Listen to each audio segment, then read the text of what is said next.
Gracias por visitar el canal de Ciencia Ficción y Fantasía. Por favor suscríbete para enterarte de nuevos audiolibros subidos y deja un me gusta en este video para visibilizar este canal. Muchas gracias. Audiolibro, Los sueños de la casa de la bruja de H.P. Lovecraft. Walter Gilman no sabía si fueron los sueños los que provocaron la fiebre, o si fue la fiebre la causa de los sueños. Detrás de todo se agazapaba el horror lacerante y mohoso de la antigua ciudad y de la execrable buhardilla donde escribía, estudiaba y luchaba con cifras y fórmulas cuando no estaba dando vueltas en la mezquina cama de hierro. Sus oídos se estaban sensibilizando de manera poco natural e intolerable, y ya hacía tiempo que había parado el reloj barato de la repisa de la chimenea, cuyo tic-tac había llegado a parecerle como un tronar de artillería. Por la noche, los rumores de la ciudad oscurecida, el siniestro corretear de las ratas en los endebles tabiques y el crujir de las ocultas tablas en la centenaria casa bastaban para darle la sensación de baraúnda.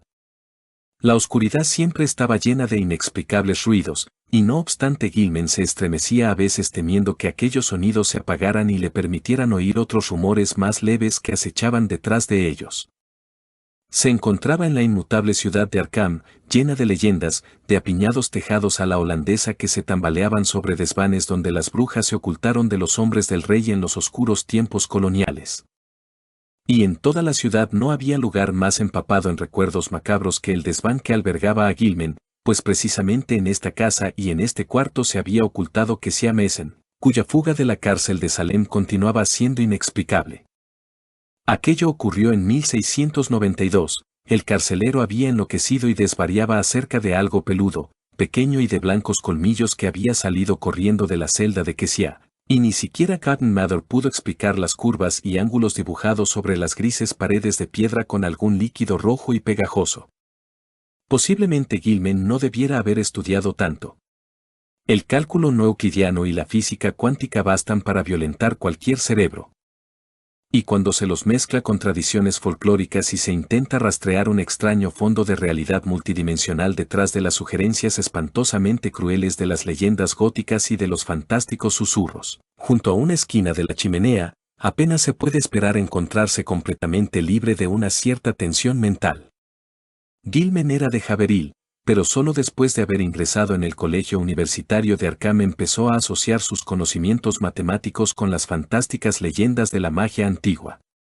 Algo había en el ambiente de la vieja ciudad que actuaba oscuramente sobre su imaginación.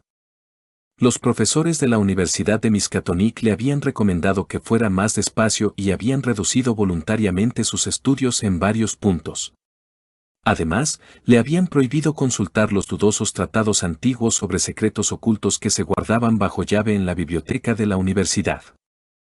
Pero estas precauciones llegaron tarde, de modo que Gilman pudo obtener algunos terribles datos del temido Necronomicon de Abdul al-Azred, del fragmentario libro de Eibon y del prohibido Unauspreclichen Kulten de von Hunst, que correlacionó con sus fórmulas abstractas sobre las propiedades del espacio y la conexión de dimensiones conocidas y desconocidas.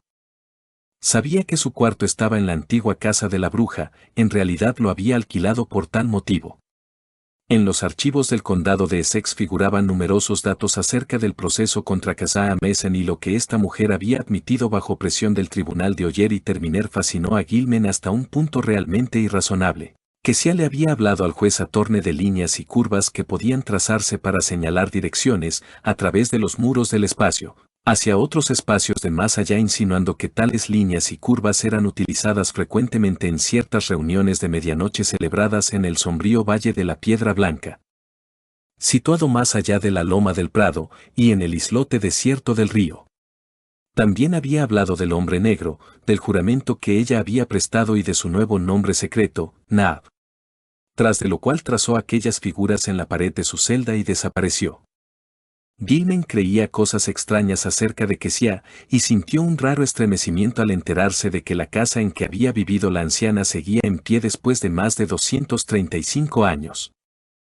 Cuando oyó los rumores que corrían por Arkham entre susurros acerca de la persistente presencia de Kesia en la antigua casa y en los estrechos callejones, acerca de marcas irregulares, como de dientes humanos, observadas en ciertos durmientes de aquella y de otras casas, Acerca de los gritos infantiles oídos la víspera del día de mayo y en el día de Todos los Santos, del hedor percibido en el ático del viejo edificio precisamente después de esos días temidos, y acerca de la cosa pequeña y peluda, de afilados dientes, que rondaba por la vieja casa y por la ciudad y acariciaba a la gente curiosamente con el hocico en las oscuras horas que preceden al amanecer, decidió vivir allí a toda costa. Una habitación resultaba fácil de obtener, pues la casa era impopular y difícil de alquilar y desde hacía tiempo se dedicaba a alojamiento barato. No hubiera podido decir lo que esperaba encontrar allí, pero sabía que deseaba estar en aquel edificio donde alguna circunstancia había dado, más o menos repentinamente, a una vulgar anciana del siglo XVII, un atisbo de profundidades matemáticas tal vez más atrevidas que las más modernas elucubraciones de Planck, Heisenberg, Einstein y de Sitter.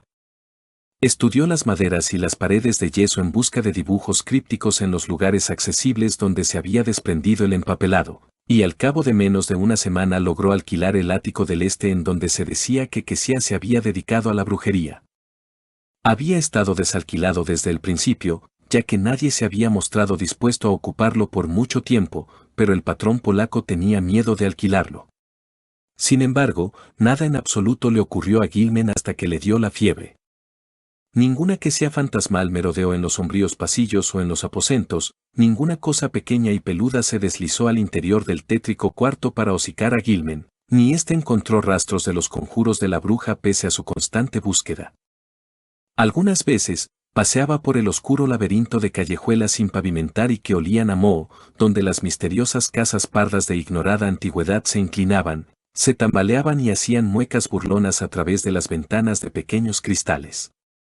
Sabía que allí habían ocurrido en otros tiempos cosas extrañas, y flotaba en el aire una vaga sugerencia de que quizá no todo lo perteneciente a aquel pasado anómalo había desaparecido, al menos en las callejuelas más oscuras, estrechas e intrincadamente retorcidas.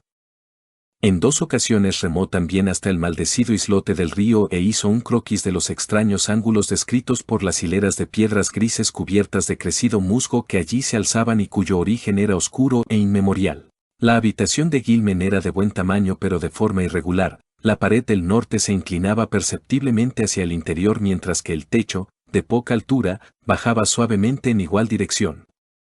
Aparte de un evidente agujero correspondiente a un nido de ratas y los rastros de otros tapados, no había entrada ninguna, ni señales de que la hubiera habido, al espacio que debía de existir entre la pared inclinada y la recta pared exterior de la parte norte de la casa. Aunque desde el exterior se veía una ventana que había sido tapiada en un tiempo muy remoto. El desván situado encima del techo, que debía haber tenido inclinado el suelo, era asimismo inaccesible. Cuando Gilman subió con una escalera al desván lleno de telarañas que quedaba directamente encima de su habitación, encontró vestigios de una abertura antigua hermética y pesadamente cerrada con antiguos tablones y asegurada con fuertes estacas de madera, corrientes en la carpintería de los tiempos coloniales. Sin embargo, el casero, a pesar de sus muchos ruegos, se negó a permitirle investigar lo que había detrás de aquellos espacios cerrados. A medida que transcurría el tiempo, aumentó su interés por la pared y el techo de su cuarto, pues comenzó a adivinar en los extraños ángulos de la construcción un significado matemático que parecía brindar vagos indicios a su objetivo. La vieja hechicera podía haber tenido muy buenas razones para vivir en una habitación de extraños ángulos. ¿Acaso no decía haber traspasado los límites del mundo espacial conocido a través de ciertos ángulos? Su interés fue desviándose gradualmente de los espacios vacíos situados a otro lado de las paredes inclinadas, pues ahora parecía que la finalidad de tales superficies atañía al lado del cual se encontraba. La fiebre y los sueños comenzaron a principios de febrero. Durante algún tiempo, parece que los extraños ángulos de la habitación de Gilman tuvieron sobre él un raro efecto casi hipnótico, y, a medida que el sombrío invierno avanzaba, se encontró contemplando con creciente intensidad la esquina en donde el techo descendente se unía con la pared inclinada. En aquella época, le preocupó gravemente su incapacidad para concentrarse en sus estudios y comenzó a temer seriamente por los resultados de los exámenes parciales. También le molestaba aquel exacerbado sentido de la audición. La vida se había convertido para él en una persistente y casi insufrible cacofonía, y tenía la constante y amedrentadora impresión de percibir otros sonidos procedentes, tal vez, de regiones situadas más allá de la vida, temblando al mismo borde de la percepción. En cuanto a ruidos concretos, los peores eran los que hacían las ratas en los antiguos tabiques. A veces, su rascar parecía no solo furtivo, sino deliberado. Cuando llegaba desde más allá de la pared inclinada del norte, estaba mezclado con una especie de castañeteo seco, y cuando procedía del desván situado encima del techo inclinado, clausurado hacía más de un siglo, Gilman siempre se preparaba para lo peor. Como si esperara algo horrible que solo aguardara su momento antes de bajar para aniquilarlo totalmente. Los sueños estaban más allá del límite de la cordura, y Gilman pensaba que eran resultado conjunto de sus estudios de matemáticas y de sus lecturas sobre leyendas populares. Había estado pensando demasiado en las vagas regiones que, según sus fórmulas, tenían que existir más allá de las 3 dimensiones conocidas, y en la posibilidad de que la vieja Kessia Mason, guiada por alguna influencia imposible de conjeturar, hubiera encontrado la puerta de acceso a aquellas regiones. Los amarillentos legajos del juzgado del distrito que contenían el testimonio de aquella mujer y el de sus acusadores sugerían terriblemente cosas fuera del alcance de la experiencia humana, y las descripciones del frenético y pequeño objeto peludo que le hacía las veces de demonio familiar eran desagradablemente realistas. A pesar de ser increíblemente detalladas. Ese ser, de tamaño no mayor que el de una rata grande y al que las gentes del pueblo llamaban caprichosamente Brown Janken, parecía haber sido fruto de un notable caso de sugestión colectiva, pues en 1692 no menos de 12 personas atestiguaron haberlo visto. También los rumores recientes acerca de él coincidían de una manera desconcertante e incomprensible. Los testigos decían que tenía el pelo largo y forma de rata, pero que la cara, con afilados dientes y barba, era diabólicamente humana, en tanto que sus arpas parecían diminutas manecillas. Llevaba recados de la vieja al diablo y se alimentaba con la sangre de la hechicera que sorbía como un vampiro. Su voz era una especie de risita detestable y podía hablar todos los idiomas. De las múltiples monstruosidades que Gilman veía en sus pesadillas, ninguna le provocaba tanto pavor y repugnancia como aquel malvado y diminuto híbrido, cuya imagen se le presentaba en forma 1000 veces más odiosa de lo que su mente despierta había deducido de los viejos legajos y los rumores modernos.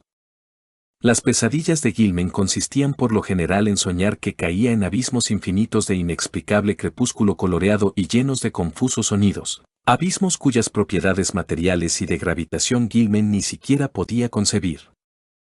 En sus sueños ni caminaba ni trepaba, ni volaba ni nadaba, ni reptaba, pero siempre experimentaba una sensación de movimiento, en parte voluntaria y en parte involuntaria. No podía juzgar bien acerca de su propio estado, pues brazos, piernas y torso siempre le resultaban imposibles de ver, desvanecidos en alguna clase de alteración de la perspectiva, pero percibía que su organización física y sus facultades quedaban transmutadas de manera mágica y proyectadas oblicuamente, aunque conservando una cierta grotesca relación con sus proporciones y propiedades normales. Los abismos no estaban vacíos, sino poblados de indescriptibles masas anguladas de sustancia y de colorido ajeno a este mundo, algunas de las cuales parecían orgánicas y otras inorgánicas. Algunos de los objetos orgánicos tendían a despertar vagos recuerdos dormidos, aunque no podía formarse una idea consciente de lo que burlonamente imitaban o sugerían. En los últimos sueños empezó a distinguir categorías independientes en las que los objetos parecían dividirse y que suponían en cada caso una especie radicalmente distinta de normas de conducta y de motivación básica. De estas categorías, una le pareció que incluía objetos algo menos ilógicos y desatinados en sus movimientos que los pertenecientes a las demás. Todos los objetos, tanto los orgánicos como los inorgánicos, eran completamente indescriptibles e incluso incomprensibles. A veces Gilman comparaba los inorgánicos a prismas, a laberintos, a grupos de cubos y planos, y a edificios ciclópeos, y las cosas orgánicas le daban sensaciones diversas, de conjuntos de burbujas, de pulpos, de ciempiés, de ídolos indios vivos y de intrincados arabescos vivificados por una especie de animación ofidia. Todo cuanto veía era indescriptiblemente amenazador y terrible, y si uno de los entes orgánicos parecía, por sus movimientos, haberse fijado en él, sentía un terror tan espantoso y horrible que generalmente se despertaba sobresaltado. De cómo se movían los entes orgánicos no podía decir más que de cómo se movía él mismo. Con el tiempo observó otro misterio, la tendencia de ciertos entes a aparecer repentinamente procedentes del espacio vacío o a desvanecerse con igual rapidez. La confusión de gritos y rugidos que retumbaba en los abismos desafiaba todo análisis en cuanto a tono, timbre o ritmo, pero parecía estar sincronizada con vagos cambios visuales de todos los objetos indefinidos, tanto orgánicos como inorgánicos. Gilman experimentaba el continuo temor de que pudiera elevarse hasta algún grado insufrible de intensidad durante alguna de sus oscuras e implacables fluctuaciones. Pero no era en estas vorágines de alienación total cuando veía a Brown Janken. Aquel horror abominable estaba reservado para ciertos sueños más ligeros y vívidos que le asaltaban inmediatamente antes de caer profundamente dormido. Gilman permanecía echado en la oscuridad, luchando para mantenerse despierto, cuando una leve claridad parecía relucir en torno a la centenaria habitación revelando en una neblina violácea la convergencia de los planos angulados que de manera tan insidiosa se habían apoderado de su mente. El horror parecía salir del agujero de las ratas en el rincón y avanzar hacia él, deslizándose por las tablas del suelo combado, con una maligna expectación en su diminuto y barbado rostro humano, pero, afortunadamente, el sueño siempre se desvanecía antes que la aparición se acercara demasiado a él para acariciarlo con el hocico. Tenía los dientes diabólicamente largos, afilados y caninos. Gilman trataba de taponar el agujero de las ratas todos los días, pero noche tras noche los verdaderos habitantes de los tabiques roían la obstrucción, fuera lo que fuera. En una ocasión hizo que el casero clavara una lata sobre el orificio, pero a la noche siguiente las ratas habían abierto un nuevo agujero, y al hacerlo habían empujado o arrastrado un curioso trocito de hueso. Gilman no informó de su fiebre al doctor, pues sabía que si ingresaba en la enfermería de la universidad no podría pasar los exámenes, para cuya preparación necesitaba todo su tiempo. Aún así, le suspendieron en cálculo diferencial y en psicología general superior, aunque le quedaba la esperanza de recuperar el terreno perdido antes de terminar el curso. En marzo, un nuevo elemento entró a formar parte de su sueño preliminar, y la forma de pesadilla de Brown Janken comenzó a verse acompañada por una nebulosa sombra que fue asemejándose cada vez más a una vieja encorvada. Este nuevo elemento le trastornó más de lo que pudiera explicar, pero acabó por decidir que era igual a una vieja con la que se había encontrado 2 veces en el oscuro laberinto de callejas de los abandonados muelles. En aquellas ocasiones, la mirada maliciosa, sardónica y aparentemente injustificada de la bruja casi le había hecho estremecer, especialmente la primera vez, cuando una rata de gran tamaño, que atravesó la boca en sombras de un callejón vecino, le hizo pensar irrazonablemente en Brown Janken. Y pensó que aquellos temores nerviosos se estaban reflejando ahora en sus desordenados sueños. No podía negar que la influencia de la vieja casa era nociva, pero los restos de su morboso interés le retenían allí. Se dijo que las fantasías nocturnas se debían solo a la fiebre, y que cuando desapareciera se vería libre de las monstruosas visiones. No obstante, aquellas apariciones tenían una absorbente vivacidad y resultaban convincentes, y siempre que despertaba conservaba una vaga sensación de haber vivido gran parte de lo que recordaba. Tenía la horrenda certidumbre de haber hablado en sueños olvidados con Brown Janken y con la bruja, los cuales le habían apremiado para que fuese a alguna parte con ellos a encontrarse con un tercer ser más poderoso. Hacia finales de marzo empezó a mejorar en matemáticas, aunque las otras asignaturas le fastidiaban de un modo creciente. Estaba adquiriendo una habilidad intuitiva para resolver ecuaciones riemannianas y asombró al profesor Upan con su comprensión de la cuarta dimensión y de otros problemas que sus compañeros ignoraban. Una tarde se discutió la posible existencia de curvaturas caprichosas en el espacio y de puntos teóricos de aproximación o incluso de contacto entre nuestra parte del cosmos y otras regiones diversas tan remotas como las estrellas más lejanas o los mismos vacíos transgalácticos. E incluso tan fabulosamente distantes como unidades cósmicas hipotéticamente concebibles más allá del continuo tiempo-espacio einsteiniano. La forma en que Gilman trató el tema dejó admirados a todos, aunque algunas de sus ilustraciones hipotéticas provocaron un aumento de las siempre abundantes habladurías sobre su nerviosa y solitaria excentricidad. Lo que hizo que los estudiantes sacudieran la cabeza fue su teoría sobriamente enunciada de que un hombre con conocimientos matemáticos fuera del alcance de la mente humana podía pasar de la Tierra a otro cuerpo celeste que se encontrara en uno de los infinitos puntos de la configuración cósmica.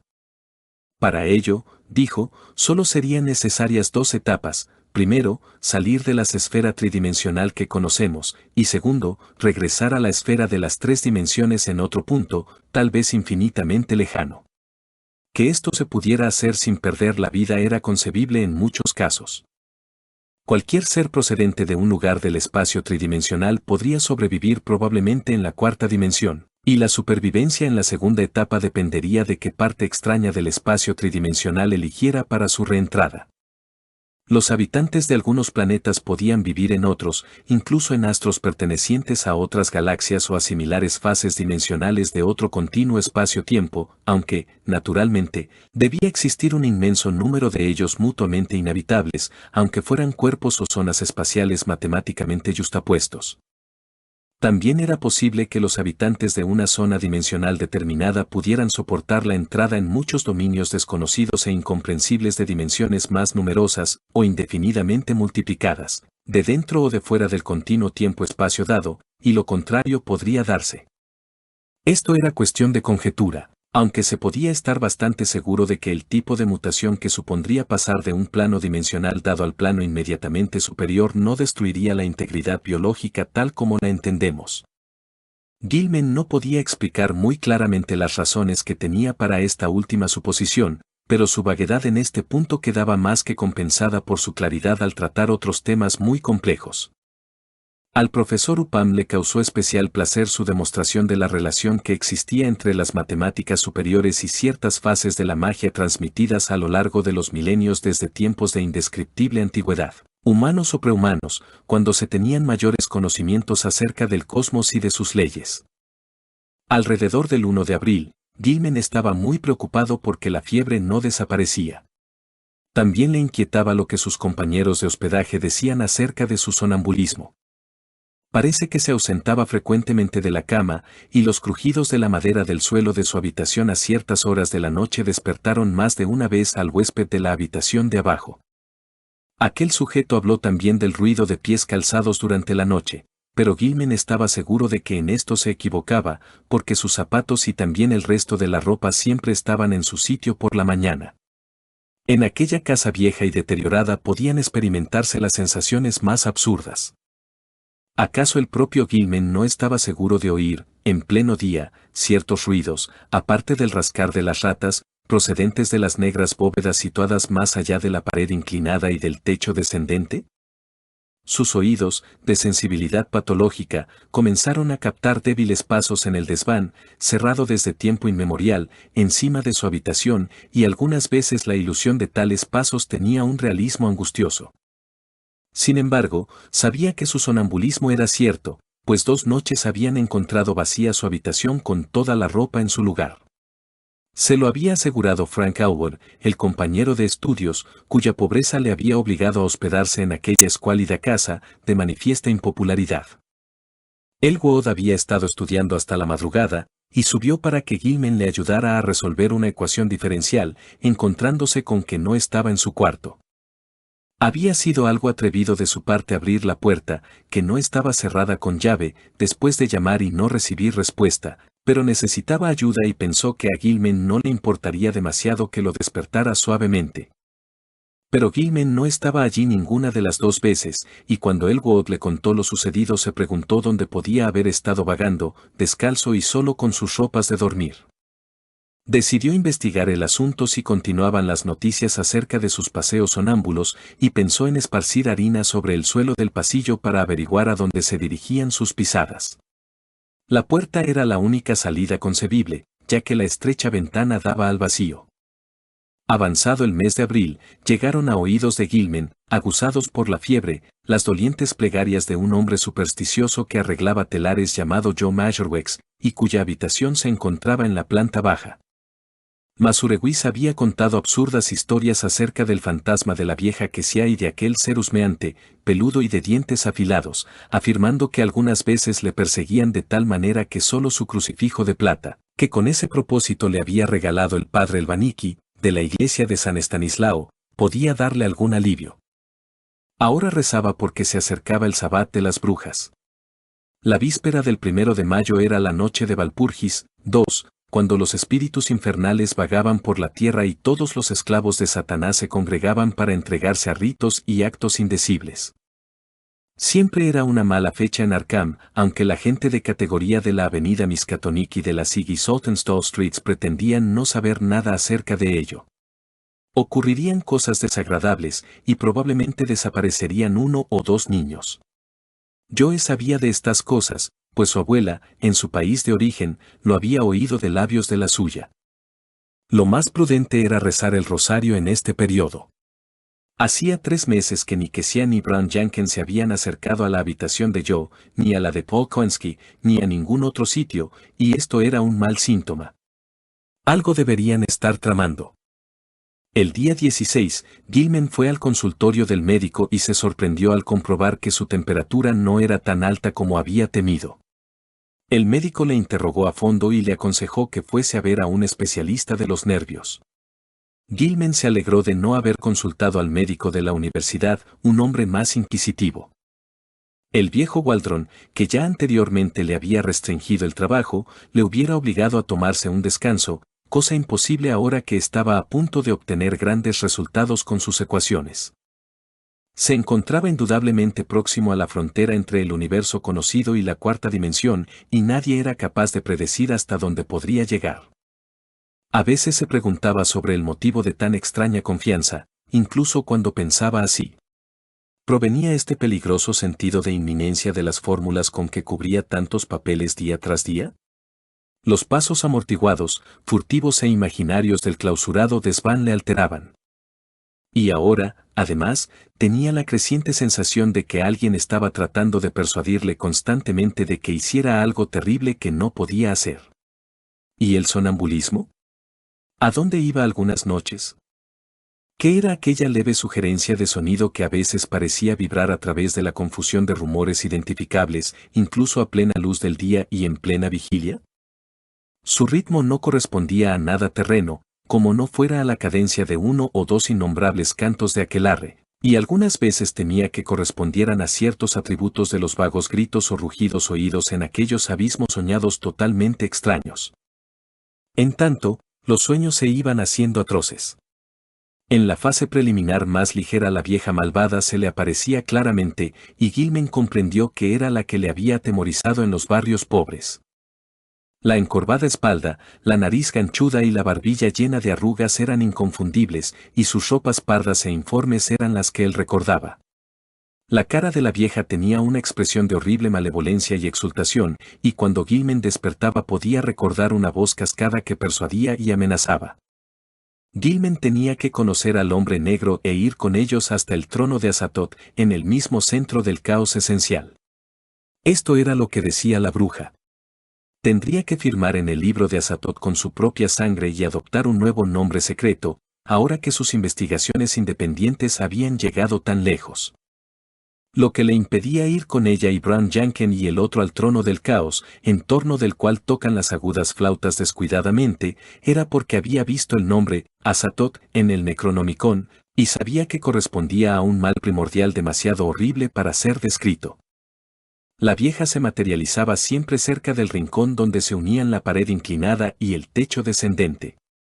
Parecía cristalizarse en un punto más cercano al techo que al suelo, y cada noche se acercaba un poco más y era más visible antes de que el sueño se desvaneciera. También Brown Jenkins estaba un poco más cerca del final, y sus colmillos amarillentos relucían odiosamente en la fosforescencia sobrenatural de color violeta. Su repulsiva risita de tono agudo resonaba continuamente en la cabeza de Gilman, y por la mañana recordaba cómo había pronunciado las palabras Azatoth y Nyarlathotep. En los sueños más profundos todas las cosas eran también más visibles, y Gilman tenía la sensación de que los abismos en penumbra crepuscular que le rodeaban eran los de la cuarta dimensión. Los entes orgánicos, cuyos movimientos parecían inconsecuentes y sin motivo, eran probablemente proyecciones de formas vitales procedentes de nuestro propio planeta, incluidos los seres humanos. Lo que fueran los otros en su propia esfera, o esferas dimensionales, no se atrevía a pensarlo. Dos de las cosas movedizas menos incongruentes, un conjunto bastante grande de iridiscentes burbujas esferoidales alargadas, y un poliedro mucho más pequeño de colores desconocidos y ángulos formados por superficies y que cambiaban a gran velocidad. Parecían observarle y seguirle de un lado a otro o flotar delante de él a medida que cambiaba de posición entre gigantescos prismas, laberintos, racimos de cubos y planos, y formas que casi eran edificios. Y continuamente los gritos y rugidos se hacían cada vez más estentóreos. Como si se acercaran a algún monstruoso clímax de insoportable intensidad. En la noche del 19 al 20 de abril sucedió algo nuevo. Gilman estaba moviéndose, medio involuntariamente, por los abismos en penumbra con la masa burbujeante y el pequeño poliedro flotando delante, cuando percibió los ángulos de extraña regularidad que formaban los bordes de unos gigantescos grupos de prismas vecinos. Unos segundos después se hallaba fuera del abismo tembloroso, de pie en una rocosa ladera bañada por una intensa y difusa luz de color verde. Estaba descalzo y en ropa de dormir, y cuando trató de andar encontró que apenas podía levantar los pies. Un torbellino de vapor ocultaba todo menos la pendiente inmediata, y se estremeció al pensar en los sonidos que podían surgir de aquel vapor. Vio entonces dos formas que se le acercaban arrastrándose con gran dificultad, la vieja y la pequeña cosa peluda.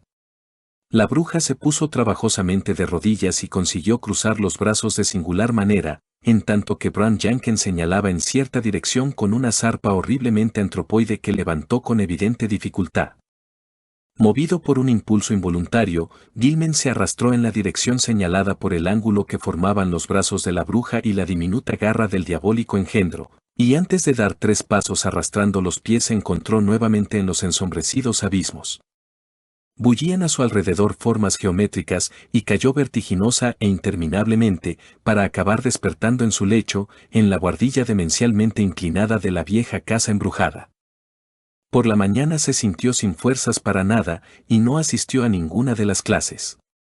Alguna desconocida atracción dirigía su vista en una dirección al parecer incongruente pues no podía evitar el mirar fijamente a cierto punto vacío del suelo. Según fue avanzando el día, su mirada sin vista cambió de situación y para mediodía había dominado el impulso de contemplar el vacío.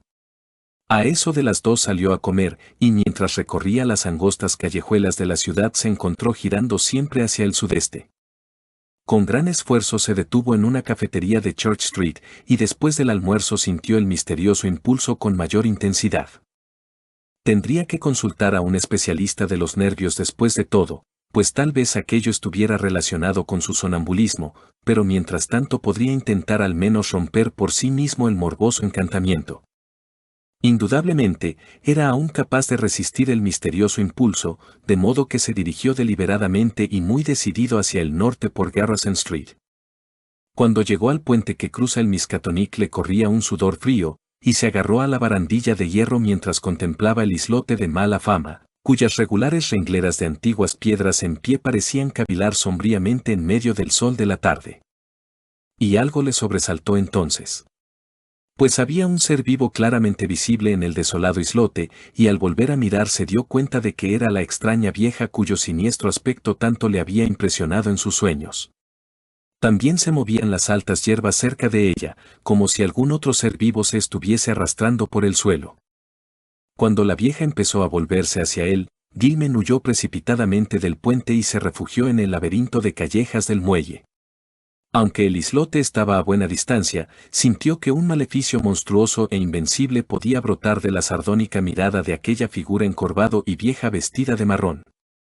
La atracción hacia el sudeste todavía continuaba, y Gilman tuvo que hacer un gran esfuerzo para arrastrarse hasta la vieja casa y subir las desvencijadas escaleras.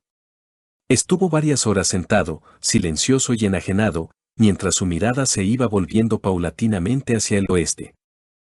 A eso de las 6, su aguzado oído oyó las dolientes plegarias de Joe Majorwex 2 pisos más abajo, cogió desesperado el sombrero y salió a la calle dorada por el atardecer, dejando que el impulso que lo empujaba hacia el sudeste lo llevara a donde quisiera. Una hora más tarde la oscuridad le encontró en los campos abiertos que se extendían más allá de Hymas Brook, mientras las estrellas primaverales parpadeaban sobre su cabeza. El fuerte impulso de andar se estaba transformando gradualmente en anhelo de lanzarse místicamente al espacio, y entonces, repentinamente, supo de dónde procedía la fortísima atracción. Era del cielo. Un punto definido entre las estrellas ejercía dominio sobre él y lo llamaba. Al parecer era un punto situado en algún lugar entre la Hidra y el navío Argos, y comprendió que hacia él se había sentido impulsado desde que despertó poco después de amanecer. Por la mañana había estado debajo de él, y ahora se encontraba aproximadamente hacia el sur, pero deslizándose hacia el oeste. ¿Qué significaba esta novedad? ¿Se estaba volviendo loco? ¿Cuánto duraría? Afianzándose en su resolución, dio la vuelta y se encaminó una vez más hacia la siniestra casa. Masureguis le estaba aguardando en la puerta y parecía ansioso y reticente a la vez por susurrarle alguna nueva historia supersticiosa. Se trataba de la luz maléfica. Joe había participado en los festejos de la noche anterior, era el día del patriota en Massachusetts, regresando a casa después de medianoche. Al mirar hacia arriba desde afuera, le pareció al principio que la ventana de Gilman estaba a oscuras, pero luego vio en el interior el tenue resplandor de color violeta. Quería advertirle sobre ese resplandor, ya que en Arkham todos sabían que era la luz embrujada que rodeaba a Bran Janken y al fantasma de la propia bruja. No lo había mencionado antes, pero ahora tenía que decirlo, porque significaba que Kesia y su familiar de largos colmillos andaban detrás del joven.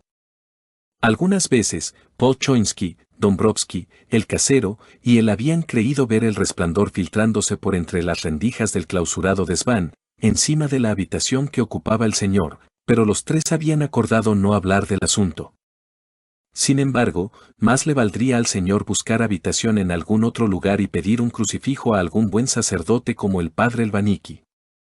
Mientras charlaba el buen hombre, Gilman sintió que un pánico desconocido le aferraba la garganta. Sabía que yo debía estar medio borracho al regresar a casa la noche antes, pero la mención de una luz violácea en la ventana de la buhardilla tenía una espantosa importancia. Aquella era la clase de luz que envolvía siempre a la vieja y al pequeño ser peludo en los sueños más ligeros y claros que precedían a su hundimiento en abismos desconocidos, y la idea de que una persona despierta pudiera ver la soñada luminosidad resultaba inconcebible. Sin embargo, ¿de dónde había sacado aquel hombre tan extraña idea? ¿Acaso no se había limitado el a vagar dormido por la casa, sino que también había hablado? No, yo dijo que no. Pero tendría que averiguarlo. Tal vez Frank Howell pudiera decirle algo, aunque le molestaba mucho preguntarle. Fiebre, sueños insensatos, sonambulismo, ilusión de ruidos, atracción hacia un punto del cielo, y ahora la sospecha de decir dormido cosas de loco. Tenía que dejar de estudiar, ver a un psiquiatra y procurar dominarse. Cuando subió al segundo piso se detuvo ante la puerta de Elwood, pero vio que el otro estudiante había salido. Siguió subiendo a disgusto hasta su habitación y en ella se sentó a oscuras. Su mirada continuaba sintiéndose atraída hacia el sur, pero también se encontró aguzando el oído para captar algún ruido en el clausurado desván de arriba. Y medio imaginando que una maléfica luminosidad violácea se filtraba a través de una rendija muy pequeña del techo inclinado y bajo. Aquella noche, mientras Gilman dormía, la luz violeta cayó sobre él con inusitada intensidad, y la bruja y el pequeño ser peludo se acercaron más que nunca y se mofaron de él con agudos chillidos inhumanos y diabólicas muecas. Gilman se alegró de hundirse en los abismos crepusculares, aunque la persecución de aquel grupo de burbujas iridiscentes y del pequeño y caleidoscópico poliedro resultaba amenazadora e irritante. Luego sobrevino un cambio, cuando vastas superficies convergentes de una sustancia de aspecto escurridizo aparecieron encima y debajo de él, cambio que culminó con una llamarada de delirio y un resplandor de luz desconocida y extraña, en la cual se mezclaban demencial e inextricablemente el amarillo, el carmesí y el índigo. Estaba medio tumbado en una alta azotea de fantástica balaustrada que dominaba una infinita selva de exóticos e increíbles picos, superficies planas equilibradas, cúpulas, minaretes, discos horizontales en equilibrio sobre pináculos e innumerables formas aún más descabelladas, unas de piedra, otras de metal, que relucían magníficamente en medio de la compuesta y casi cegadora luz que sobre todo ello derramaba un cielo polícromo. Mirando hacia arriba vio 3 discos prodigiosos de fuego, todos ellos de diferente color, situados a distinta altura por encima de un curvado horizonte, infinitamente lejano, de bajas montañas. Detrás de él se elevaban filas de terrazas más altas hasta donde alcanzaba la vista. La ciudad se extendía a sus pies hasta donde alcanzaba la vista, y Gilman deseó que ningún sonido brotara de ella. El suelo del cual se levantó fácilmente era de una piedra veteada y bruñida que no pudo identificar, y las baldosas estaban cortadas en formas caprichosas, que más que asimétricas le parecieron estar basadas en alguna simetría irracional, cuyas leyes era incapaz de entender. La balaustrada le llegaba hasta el pecho y estaba delicada y fantásticamente forjada, y a lo largo del barandal se veían intercaladas, de trecho en trecho, pequeñas figuras de grotesca concepción y exquisita talla. Las figuras, lo mismo que la balaustrada, parecían ser de un metal brillante, cuyo color no se podía adivinar en el caos de mezclados fulgores, y cuya naturaleza invalidaba todas las conjeturas. Representaban algún objeto acanalado en forma de barril y con delgados brazos horizontales que salían como radios de rueda de un anillo central y con abultamientos o bulbos que salían de la cabeza y de la base. Cada uno de estos bulbos era el eje de un sistema de 5 brazos, largos, planos, rematados en triángulos dispuestos alrededor del eje, como los brazos de una estrella de mar, casi horizontales, pero ligeramente curvados desde el barril central. La base del bulbo inferior se fundía en el largo barandal con un punto de contacto tan delicado que varias figuras se habían roto y desprendido. Medían estas alrededor de 4,5 pulgadas de altura, y los aguzados brazos tenían un diámetro máximo de unas 2,5 pulgadas. Cuando Gilman se levantó, las losas le dieron una sensación de calor en los pies. Estaba completamente solo, y lo primero que hizo fue acercarse a la balaustrada y contemplar con vértigo la infinita y ciclópea ciudad que se extendía a casi 2,000 pies por debajo de la terraza. Mientras escuchaba, le pareció que una rítmica confusión de tenues sonidos musicales que recorrían una amplia escala diatónica ascendía desde las estrechas calles de abajo, y deseó poder ver a los habitantes del lugar. Al cabo de un rato se le nubló la vista, y hubiera caído al suelo de no haberse agarrado instintivamente a la reluciente balaustrada. Su mano derecha fue a dar en una de las figuras que sobresalían, y el contacto pareció infundirle cierta fortaleza. Sin embargo, la presión era excesiva para la exótica delicadeza de aquel objeto metálico, y la figura erizada se le rompió en la mano. Aún medio mareado, continuó apretándola mientras su otra mano se agarraba a un espacio vacío en la lisa balaustrada. Pero ahora sus oídos hipersensibles captaron algo a sus espaldas, y Gilman volvió la cabeza y miró a través de la horizontal terraza. Vio 5 figuras que se acercaban silenciosamente, aunque sus movimientos no eran furtivos. 2 de ellas eran la vieja y el animalejo peludo y de afilados colmillos.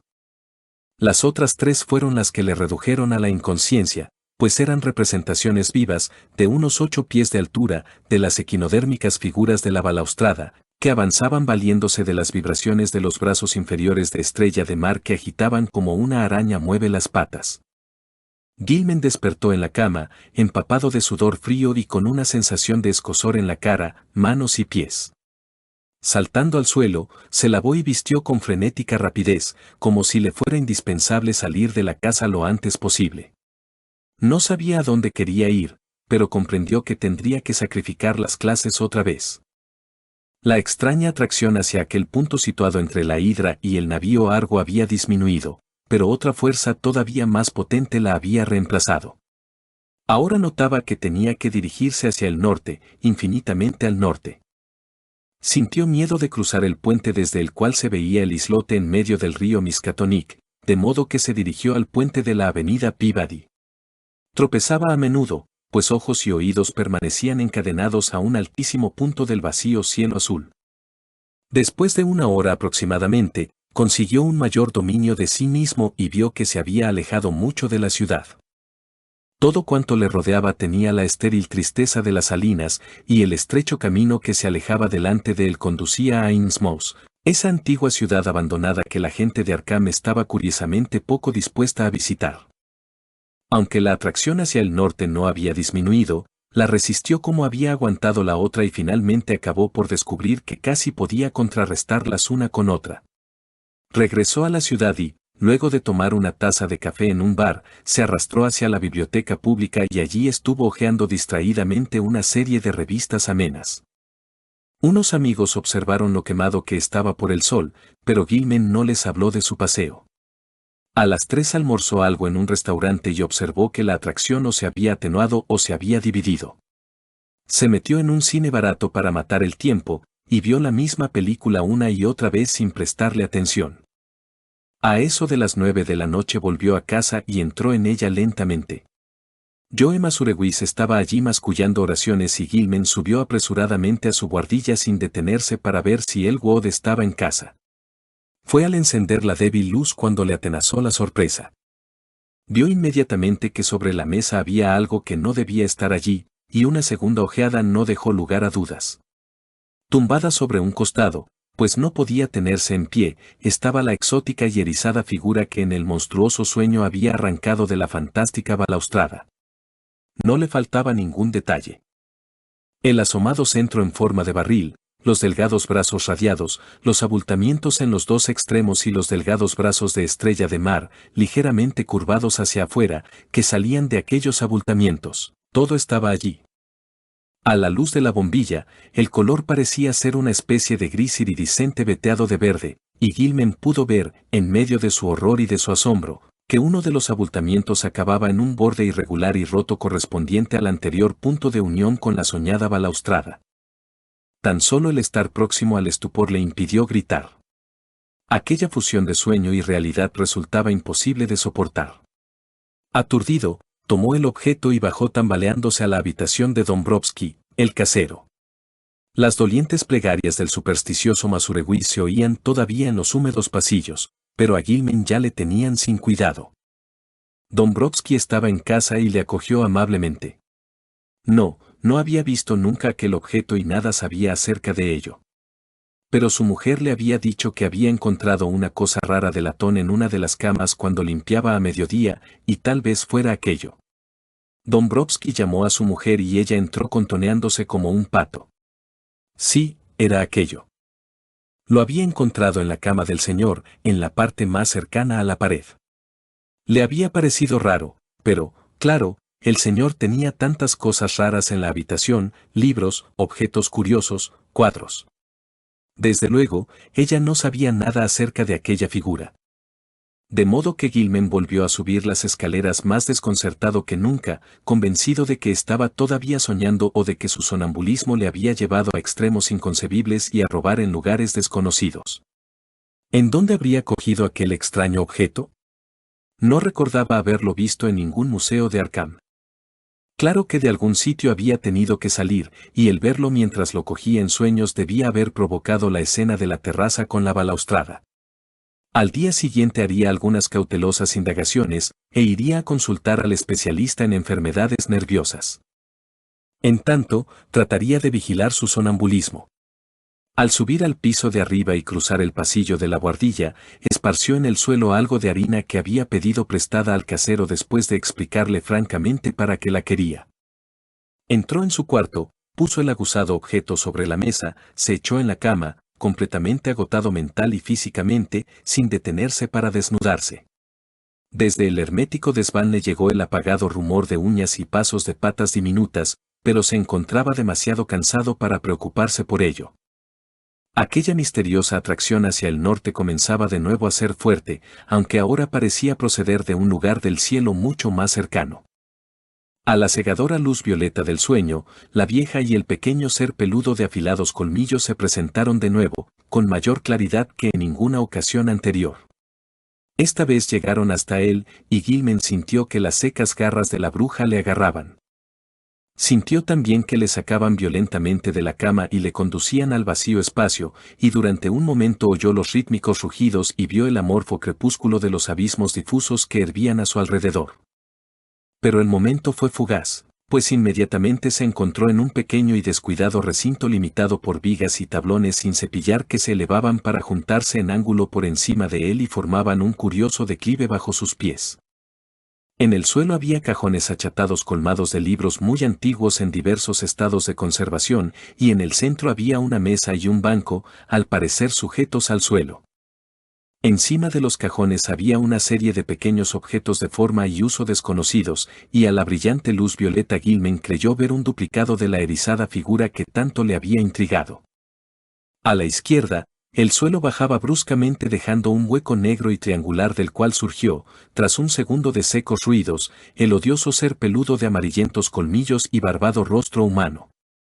La bruja, con una horrible mueca, todavía le tenía agarrado, y al otro lado de la mesa estaba en pie una figura que Gilman no había visto nunca, un hombre alto y enjuto de piel negrísima, aunque sin el menor rasgo negroide en sus facciones, completamente desprovisto de pelo o barba. Y que como única indumentaria llevaba una túnica informe de pesada tela negra. No se le veían los pies a causa de la mesa y el banco, pero debía de ir calzado, pues cuando se movía se oía ruido como de zapatos. No hablaba, ni había expresión alguna en su rostro. Únicamente señaló un libro de prodigioso tamaño que estaba abierto sobre la mesa en tanto que la bruja le ponía a Gilman en la mano derecha una inmensa pluma de ave color gris. Se respiraba un clima de miedo aterrador, y se llegó a la culminación cuando el ser peludo trepó hasta el hombro de Gilman agarrándose a sus ropas, descendió por su brazo izquierdo y finalmente le hundió los colmillos en la muñeca justo por debajo del puño de la camisa. Cuando brotó la sangre, Gilman se desmayó. Se despertó el día 22 con la muñeca izquierda dolorida y vio que el puño de la camisa estaba manchado de sangre seca. Sus recuerdos eran muy confusos, pero la escena del hombre negro en el espacio desconocido permanecía muy clara en su memoria. Supuso que las ratas le habían mordido mientras dormía, provocando el desenlace del terrible sueño.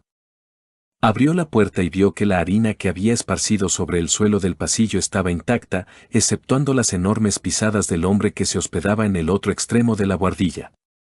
De modo que esta vez no había andado en sueños. Pero algo tenía que hacer para acabar con las ratas. Hablaría con el dueño. Una vez más trató de tapar el agujero de la parte baja de la pared inclinada metiendo a presión una vela que parecía tener el tamaño indicado. Le zumbaban los oídos terriblemente, como con el eco de algún espantoso ruido percibido en sueños. Mientras se bañaba y mudaba de ropa, trató de recordar que había soñado después de la escena que vio en el espacio iluminado de violeta, pero en su mente no cristalizó nada concreto. La escena debía haber correspondido al desván clausurado de arriba, que tan violentamente había comenzado a obsesionarle, pero las impresiones posteriores eran débiles y confusas. Percibió señales de vagos abismos envueltos en una luz crepuscular y de otros aún más vastos y oscuros que quedaban más allá, abismos sin ninguna sugerencia fija. Le habían llevado hasta allí los grupos de burbujas y el pequeño poliedro que siempre se le escapaba, pero ellos, como él mismo, se habían transformado en jirones de niebla en aquel vacío ulterior de oscuridad definitiva. Algo le había precedido, un jirón mayor que a veces se condensaba y adquiría una forma vaga, y Gilman pensó que su avance no se había producido en línea recta, sino más bien a lo largo de las curvas y espirales de alguna vorágine etérea que obedecía a leyes desconocidas para la física y las matemáticas de cualquier cosmos concebible. Finalmente, hubo una insinuación de inmensas sombras que saltaban, de una monstruosa pulsación semiacústica y del monótono sonido de flautas invisibles, pero nada más. Gilman llegó a la conclusión de que esto último procedía de lo que había leído en el Necronomicon acerca de la insensata entidad, Azathoth, que impera sobre el tiempo y el espacio desde un negro trono en el centro del caos. Cuando se lavó la sangre de la muñeca, comprobó que la herida era muy leve y Gilman sintió curiosidad por la posición de los dos diminutos pinchazos. Se dio cuenta que no había sangre en la sábana donde había estado acostado, un hecho muy raro considerando la gran cantidad que manchaba su piel y el puño de la camisa. Habría estado caminando dormido por la habitación y la rata le había mordido mientras estaba sentado en una silla, o detenido en alguna posición menos lógica. Examinó todos los rincones buscando manchas de sangre, pero no encontró ninguna. Pensó que tendría que esparcir harina en la habitación además de hacerlo en el pasillo, aunque, después de todo, no necesitaba más pruebas de su sonambulismo. Sabía que caminaba dormido, y debía curarse de ello. Tendría que pedirle a Frank Auer que le ayudara. Aquella mañana, los extraños impulsos procedentes del espacio parecían menos fuertes, aunque les reemplazó otra sensación todavía más inexplicable. Era un vago e insistente impulso de escapar de su actual estado, sin ninguna sugerencia de la dirección concreta en que deseaba huir. Cuando cogió la extraña figura que tenía sobre la mesa, le pareció que la antigua atracción del norte se hacía más intensa, pero, aún así, ésta quedaba dominada por la nueva y asombrosa necesidad. Llevó la erizada imagen a la habitación de Elwood, tratando de no escuchar las dolientes plegarias del reparador de telares que subían desde la planta baja. Elwood estaba allí, gracias a Dios, y al parecer se movía por su cuarto. Tenían tiempo para charlar un rato antes de salir para desayunar e ir al colegio, y Gilman le contó apresuradamente sus recientes sueños y temores. Su amigo se mostró muy comprensivo y estuvo de acuerdo en que había que hacer algo.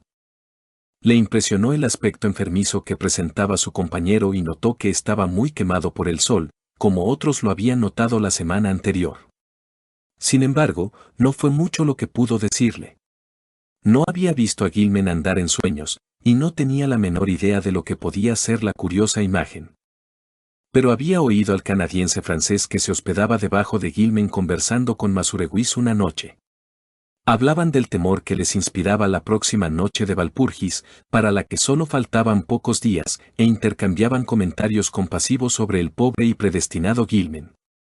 Desrochers se había referido a los pasos nocturnos de pies calzados y descalzos que resonaban en el techo de su cuarto, que quedaba debajo del de Gilman, y a la luz violácea que había visto una noche en que se había decidido subir para fisgar a través del ojo de la cerradura de la puerta de Gilman.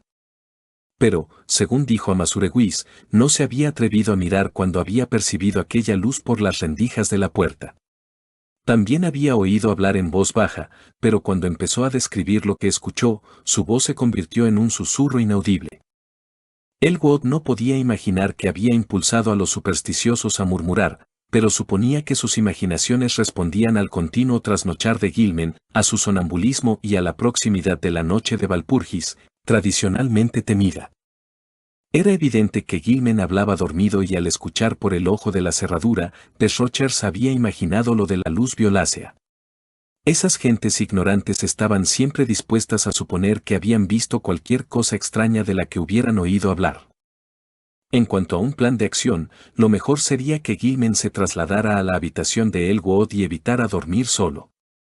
Si empezaba a hablar o se levantaba dormido, Elwood le despertaría, si es que él estaba despierto. Además, debía ver a un psiquiatra con urgencia. En tanto llevarían la figura a varios museos y a ciertos profesores para tratar de identificarla diciendo que la habían encontrado en un montón de escombros. Y Dombrowski tendría que poner veneno para acabar con aquellas ratas. Reconfortado por la compañía de Elwood, Gilman asistió a clase aquel día.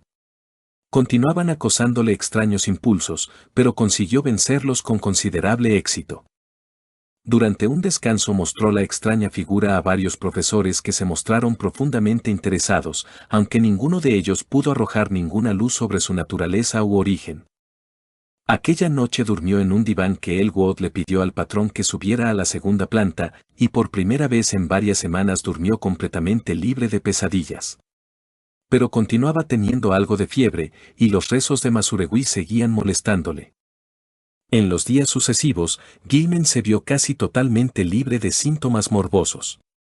Elwood le dijo que no había manifestado ninguna tendencia a hablar o a levantarse dormido, en tanto, el patrón estaba poniendo veneno contra las ratas por todas partes. El único elemento perturbador era la charla de los supersticiosos extranjeros, cuya imaginación se encontraba muy excitada. Masurewis insistía en que debía conseguir un crucifijo, y finalmente le obligó a aceptar uno que había sido bendecido por el buen padre Ivaniki. También Desrochers tuvo algo que decir, insistió en que había oído pasos cautelosos en el cuarto vacío que quedaba encima del suyo las primeras noches que Gilman se había ausentado de él. Paul Choinsky creía oír ruidos en los pasillos y escaleras por la noche y aseguró que alguien había tratado de abrir suavemente la puerta de su habitación, en tanto que Mrs. Dombrowski juraba que había visto a Bram Janken por primera vez desde la noche de Todos los Santos. Pero estos ingenuos informes poco significaban y Gilman dejó el barato crucifijo de metal colgando del tirador de un cajón de la cómoda de su amigo. Durante 3 días Gilman y Elwood recorrieron los museos locales tratando de identificar la extraña imagen erizada, pero siempre sin éxito. Sin embargo, el interés que provocaba era enorme, pues constituía un tremendo desafío para la curiosidad científica la completa extrañeza del objeto. Uno de los pequeños brazos radiados se rompió, lo sometieron a análisis químico y el profesor L. encontró platino, hierro y telurio en la aleación, pero mezclados con ellos había al menos otros 3 elementos de elevado peso atómico que la química era incapaz de clasificar. No solamente no correspondían a ningún elemento conocido, sino que ni siquiera encajaban en los lugares reservados para probables elementos en el sistema periódico. El misterio sigue hoy sin resolver, aunque la figura está expuesta en el Museo de la Universidad Miskatonic. En la mañana del 27 de abril apareció un nuevo agujero hecho por las ratas en la habitación en que se hospedaba Gilman, pero Dombrowski lo tapó durante el día. El veneno no estaba produciendo mucho efecto, pues se continuaban oyendo carreras y rasgueos en el interior de las paredes. Elwood volvió tarde aquella noche y Gilman se quedó levantado esperándole. No quería dormir solo en una habitación, especialmente porque al atardecer le había parecido ver a la repulsiva vieja cuya imagen se había trasladado de manera tan horrible a sus sueños. Se preguntó quién sería y que habría estado cerca de ella golpeando una lata en un montón de basura que había a la entrada de un patio miserable. La bruja pareció verle y dedicarle una maliciosa mueca, aunque esto quizá fue cosa de su imaginación. Al día siguiente, los 2 muchachos estaban muy cansados y comprendieron que dormirían como troncos cuando llegara la noche. Por la tarde hablaron de los estudios matemáticos que tan completa y quizá perjudicialmente habían absorbido a Gilman y especularon acerca de su conexión con la antigua magia y con el folclore, cosa que parecía oscuramente probable. Hablaron de la bruja Kazaa Mesen, y Elwood convino en que Gilman tenía buenas razones científicas para pensar que la vieja podía haber tropezado casualmente con conocimientos extraños e importantes. Los cultos secretos a que se entregaban estas hechiceras guardaban y transmitían frecuentemente secretos sorprendentes desde antiguas, olvidadas épocas, y no era de ninguna manera imposible que Kesia hubiera dominado el arte de atravesar los muros dimensionales. La tradición subraya la inutilidad de las barreras materiales para detener los movimientos de una bruja, ¿y quién puede decir qué hay en el fondo de las antiguas leyendas que hablan de viajes a lomos de una escoba a través de la noche? Faltaba por ver si un estudiante moderno podía adquirir poderes similares tan solo mediante investigaciones matemáticas. Conseguirlo, según Gilman, podía conducir a situaciones peligrosas e inconcebibles, pues ¿quién podría predecir las condiciones imperantes en una dimensión adyacente pero normalmente inalcanzable? Por otra parte, las posibilidades pintorescas eran enormes. El tiempo podía no existir en ciertas franjas del espacio, y al entrar y permanecer en ella se podría conservar la vida y la edad indefinidamente, sin padecer jamás metabolismo o deterioro orgánico. Excepto en cantidades insignificantes y como resultado de las visitas al propio planeta o a otros similares. Por ejemplo, se podría pasar a una dimensión sin tiempo y volver de ella tan joven como antes en un periodo remoto de la historia de la Tierra. Resultaba imposible conjeturar si alguien había intentado conseguirlo. Las leyendas son vagas y ambiguas, y en épocas históricas todas las tentativas de cruzar espacios prohibidos parecen estar mezcladas a extrañas y terribles alianzas con seres y mensajeros del exterior. Existía la figura inmemorial del delegado o mensajero de poderes ocultos y terribles, el hombre negro de los aquelarres y el Nyarlathotep del Necronomicon. Existía también el desconcertante problema de los mensajeros inferiores o intermediarios, esos seres semianimales y extraños híbridos que la leyenda nos presenta como familiares de las hechiceras. Cuando Gilman y Elwood se fueron a acostar, demasiado cansados para continuar hablando, oyeron a Joe Majorwex entrar tambaleándose en la casa, medio borracho, y se estremecieron al oír los tonos angustiados de sus plegarias. Aquella noche Gilman volvió a ver la luz violeta. Oyó en sueños rascar y mordisquear al otro lado de la pared, y le pareció que alguien trataba torpemente de abrir la puerta. Y entonces vio a la bruja y al pequeño ser peludo avanzando hacia él por la alfombra. El rostro de la hechicera estaba iluminado por una inhumana exultación y el pequeño monstruo de colmillos amarillentos dejaba oír su apagada risita burlona mientras señalaba la forma de Elwood, profundamente dormido en el diván del extremo opuesto de la habitación. El temor le paralizó y le impidió gritar. Como en otra ocasión, la horrenda bruja agarró a Gilman por los hombros, lo sacó de la cama de un tirón y lo dejó flotando. De nuevo, una infinidad de abismos rugientes pasaron ante él como un rayo, pero al cabo de unos instantes le pareció encontrarse en un callejón oscuro, fangoso, desconocido y hediondo con paredes de casas viejas y medio podridas alzándose en torno suyo por todos lados. Delante de él estaba el hombre negro de flotantes vestiduras que había visto en el espacio poblado de picos de su otro sueño, en tanto que la hechicera, más cerca de él, le hacía señales y muecas imperiosas para que se acercara. Bram Jenkins se estaba restregando con una especie de cariño juguetón contra los tobillos del hombre negro ocultos en gran parte por el barro. A la derecha había una puerta abierta que el hombre negro señaló silenciosamente. La bruja echó a andar sin que se borrase su mueca, arrastrando a Gilman por las mangas del pijama. Subieron una escalera que crujía amenazadoramente y sobre la cual la hechicera parecía proyectar una tenue luz violácea, y finalmente se detuvieron ante una puerta que se abría en un rellano. La hechicera anduvo en el picaporte y abrió la puerta, indicando a Gilman que aguardara y desapareciendo en el interior. El oído hipersensible del muchacho captó un espeluznante grito ahogado, y pasados unos momentos, la bruja salió de la habitación llevando una pequeña forma inerte que tendió a Gilman como ordenándole que lo cogiera. La vista de este bulto y la expresión de su rostro rompieron el encanto. Aún demasiado aturdido para gritar, se precipitó imprudentemente por la ruidosa escalera hasta llegar al barro de la calle, deteniéndose solo cuando le encontró y le sofocó el hombre negro que allí aguardaba. Poco antes de perder el sentido, oyó la aguda risita del pequeño monstruo de afilados colmillos, semejante a una rata deforme. La mañana del día 29, Gilman se despertó sumido en una vorágine de horror. En el mismo instante en que abrió los ojos se dio cuenta de que algo horrible había ocurrido, pues se encontraba en su vieja buhardilla de paredes y techo inclinados, tendido sobre la cama deshecha. Le dolía el cuello inexplicablemente, y cuando con un gran esfuerzo se sentó en la cama, vio con espanto que tenía los pies y la parte baja del pijama manchados de barro seco. A pesar de lo nebuloso de sus recuerdos, supo que había estado andando dormido. Elwood debía haber estado demasiado profundamente dormido para oírle y detenerle. Vio sobre el suelo confusas pisadas y manchas de barro, que, curiosamente, no llegaban hasta la puerta. Cuanto más las miraba, más extrañas le parecían, pues, además de las que reconoció como suyas había unas marcas más pequeñas, casi redondas, como las que podían dejar las patas de una silla o de una mesa. Con la salvedad de que la mayoría estaban partidas por la mitad. También había curiosos rastros de barro dejados por ratas que partían de un nuevo agujero de la pared y a él volvían. Un total asombro y el miedo a la locura atormentaban a Gilman cuando se encaminó hasta la puerta tambaleándose y vio que al otro lado no había huellas.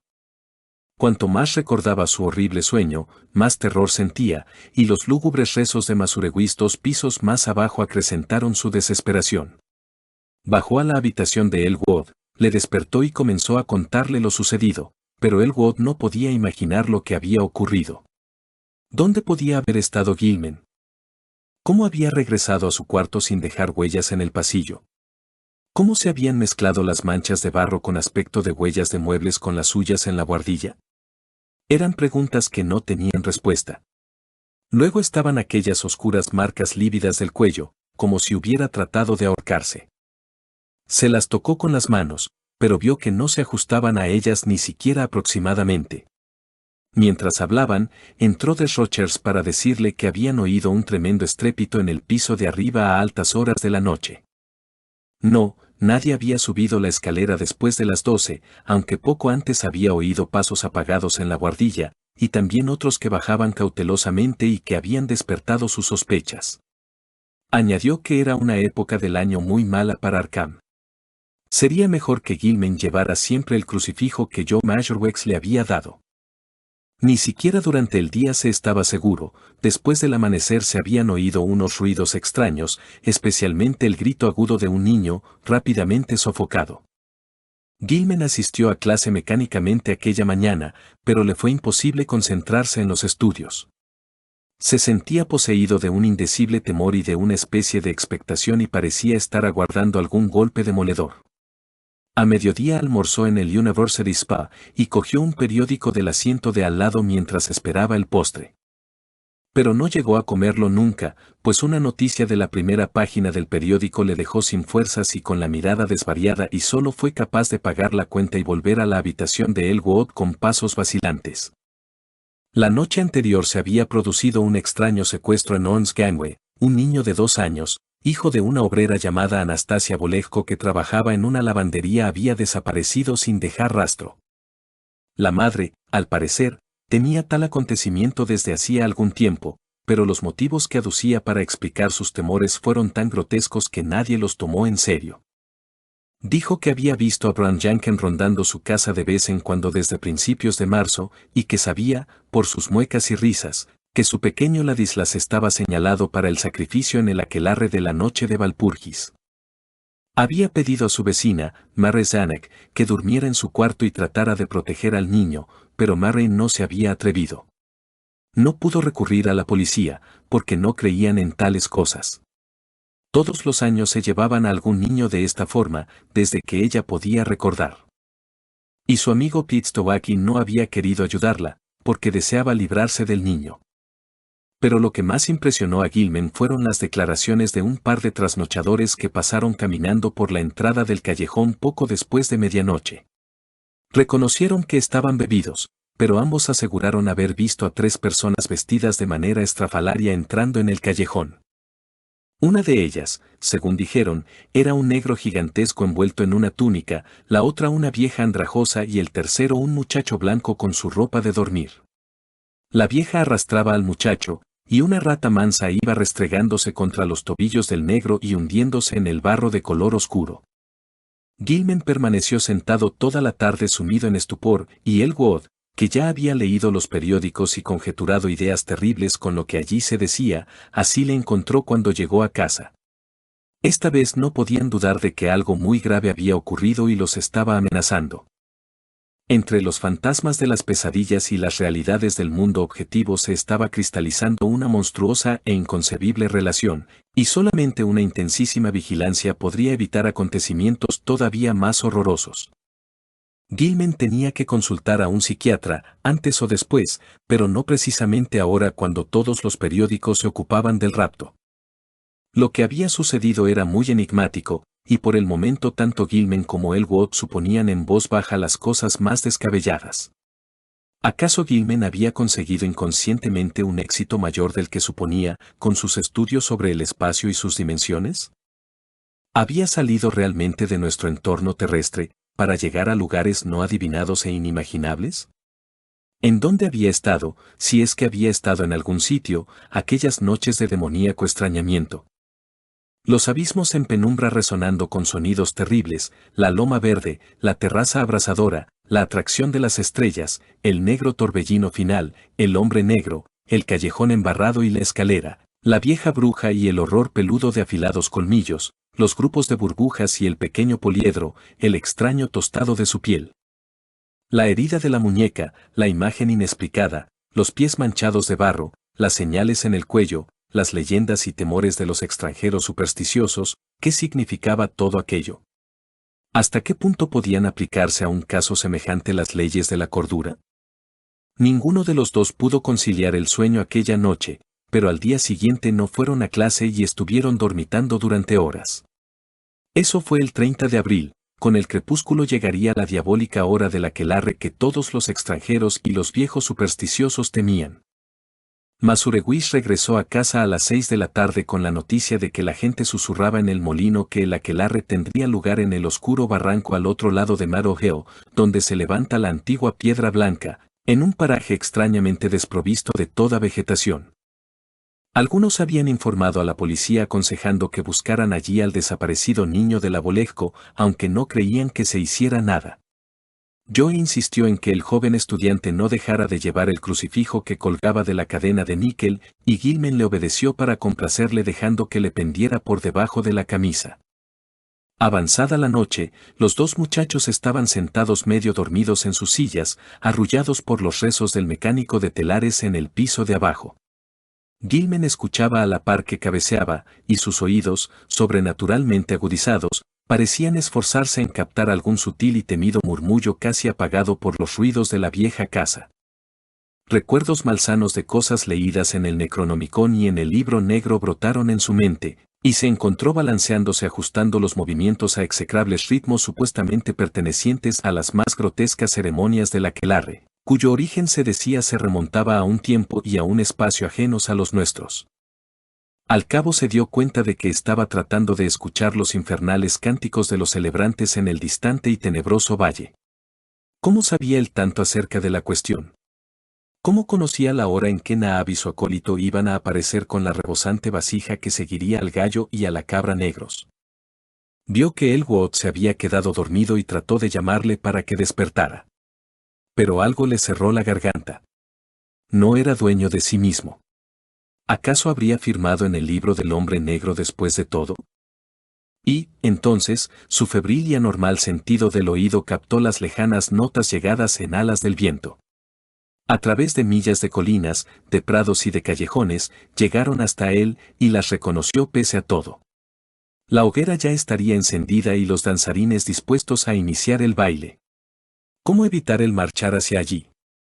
¿En qué red había caído?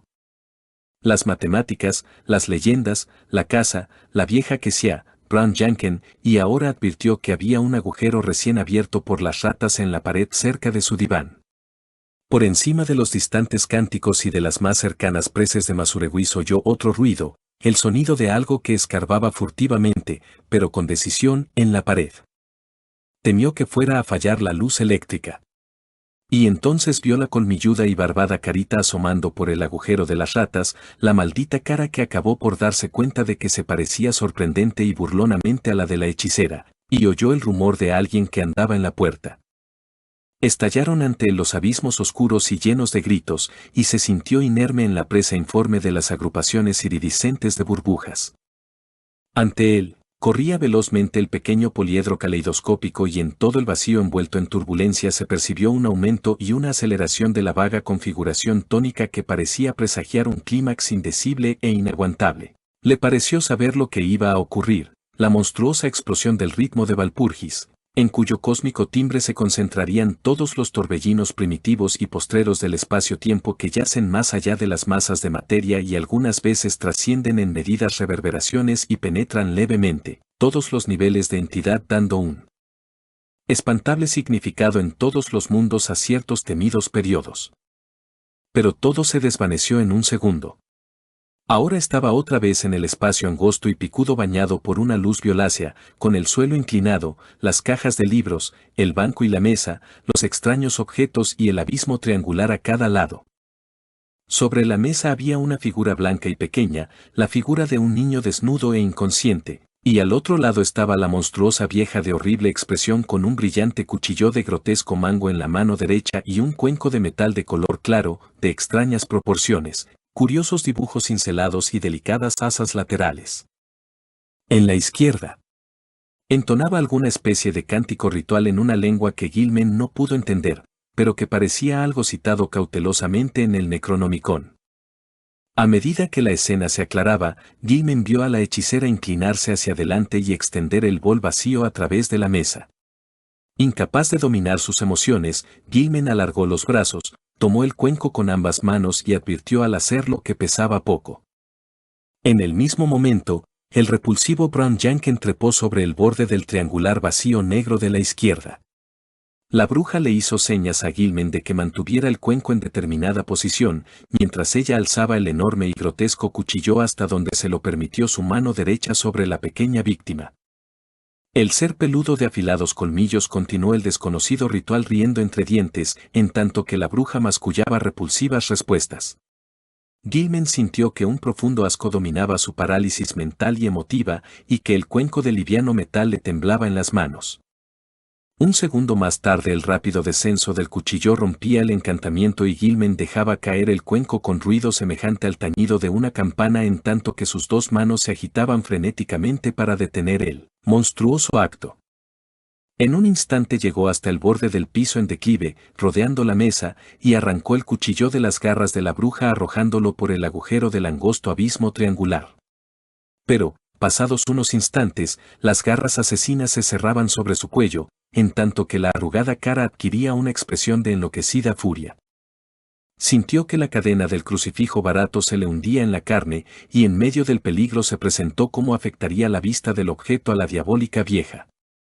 La fuerza de la hechicera era completamente sobrehumana, pero mientras ella trataba de estrangularle, Gilman se abrió la camisa con esfuerzo y tirando del símbolo de metal, rompió la cadena y lo dejó libre. Al ver la cruz, la bruja pareció ser víctima del pánico y aflojó su presa lo suficiente como para que Gilman pudiera zafarse de ella. Se liberó de las garras que le atenazaban el cuello y hubiera arrastrado a la bruja hasta el borde del abismo si aquellas garras no hubieran recobrado nuevas fuerzas para cerrarse de nuevo sobre su cuello. Esta vez Gilman decidió responder de igual manera y agarró la garganta de la hechicera con sus propias manos. Antes que ella pudiera darse cuenta de lo que él hacía, le rodeó el cuello con la cadena del crucifijo y un momento después apretó lo suficiente hasta cortarle la respiración. Cuando ya se agotaba la resistencia de la hechicera, Gilman notó que algo le mordía en el tobillo y vio que Bran Janken había acudido en defensa de su amiga. Con un salvaje puntapié lanzó a aquel engendro al interior del abismo y lo oyó quejarse desde el fondo de algún lugar lejano. No sabía si había matado a la bruja, pero la dejó sobre el suelo en donde había caído, y, al volverse, vio sobre la mesa algo que casi acabó con los últimos vestigios de su razón. Bron Jenkin, dotado de fuertes músculos y 4 manos diminutas de demoníaca destreza, había estado ocupado mientras la bruja trataba de estrangularlo. Los esfuerzos de Gilman habían sido en vano.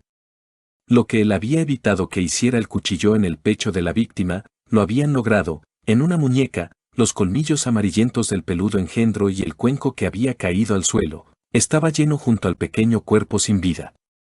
En su soñado delirio Gilman oyó el diabólico cántico del ritmo inhumano del aquelarre llegando desde una distancia infinita, y supo que el hombre negro tenía que estar allí.